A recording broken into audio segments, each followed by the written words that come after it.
ಅಭಿವೃದ್ಧಿ ಕಾಣದ ಹನಗೋಡು ಗ್ರಾಮ ಪಂಚಾಯಿತಿ ಸೌಲಭ್ಯಗಳಿಂದ ವಂಚಿತವಾಗಿರುವ ಸಾರ್ವಜನಿಕರು. ಇದು ಹುಣಸೂರು ತಾಲೂಕಿನ ಹೋಬಳಿ ಕೇಂದ್ರವಾದ ಹನಗೋಡು ಗ್ರಾಮ ಪಂಚಾಯಿತಿಯ ಆಡಳಿತದ ಕಾರ್ಯವೈಖರಿಯ ಫಲ.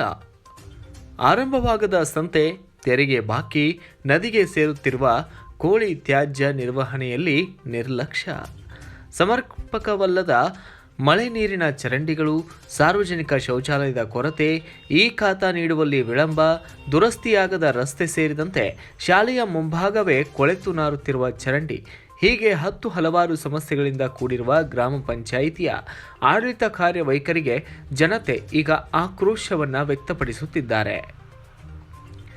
ಗ್ರಾಮದಲ್ಲಿ ಒಂದು ಮಾಂಸದ ಅಂಗಡಿ ಹಾಗೂ 8 ಕೋಳಿ ಅಂಗಡಿಗಳಿದ್ದು, ಇಲ್ಲಿ ಬರುವ ತ್ಯಾಜ್ಯವನ್ನು ಲಕ್ಷ್ಮಣ ತೀರ್ಥ ನದಿಯ ಸೇತುವೆಯಿಂದ ನದಿಗೂ ಹಾಗೂ ಹುಣಸೂರು ಮುಖ್ಯ ರಸ್ತೆಯ ಅನ್ನೇಗೆರೆ ಕೆರೆಗೂ ಸುರಿಯುವ ಮೂಲಕ ಕಲುಷಿತಗೊಳಿಸುತ್ತಿದ್ದಾರೆ. ಇದರ ಬಗ್ಗೆ ಯಾವುದೇ ಕ್ರಮ ಇಲ್ಲದಂತಾಗಿದ್ದು, 92 ಲಕ್ಷ ರೂಪಾಯಿ ತೆರಿಗೆ ಬಾಕಿ, 2 ವರ್ಷಗಳಿಂದ ಹೋಟೆಲ್, ಕಿರಾಣಿ, ಬಟ್ಟೆ ಅಂಗಡಿಗಳು, ಬೇಕರಿ, ಕೋಳಿ ಮತ್ತು ಮಟನ್ ಹಾಗೂ ಮತ್ತಿತರ ಅಂಗಡಿ ಸೇರಿದಂತೆ ಒಟ್ಟು 200ಕ್ಕೂ ಹೆಚ್ಚು ಅಂಗಡಿಗಳಿದ್ದು, ಕೆಲವು ಜನ ಮಾತ್ರ ಲೈಸೆನ್ಸ್ ಪಡೆದಿದ್ದಾರೆ, ಬಹುತೇಕರು ಪರವಾನಗಿ ಪಡೆದಿಲ್ಲ.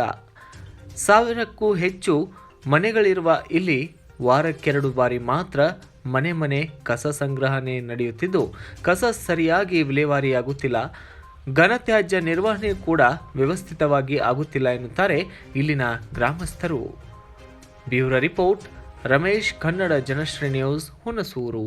ಪೂರ್ತಿ ಸುದ್ದಿ ಅಥವಾ ಸ್ಪೆಷಲ್ ವಿಡಿಯೋಗಳನ್ನು ನೋಡಲು ಹಿಂದೆ ನಮ್ಮ ಕನ್ನಡ ಜನಶ್ರೀ ಯೂಟ್ಯೂಬ್ ಚಾನೆಲ್ ಅನ್ನು ನೋಡಿ, ಜೊತೆಗೆ ಲೈಕ್, ಶೇರ್, ಸಬ್ಸ್ಕ್ರೈಬ್ ಮಾಡುವುದರ ಮೂಲಕ ನಮ್ಮನ್ನು ಪ್ರೋತ್ಸಾಹಿಸಿ.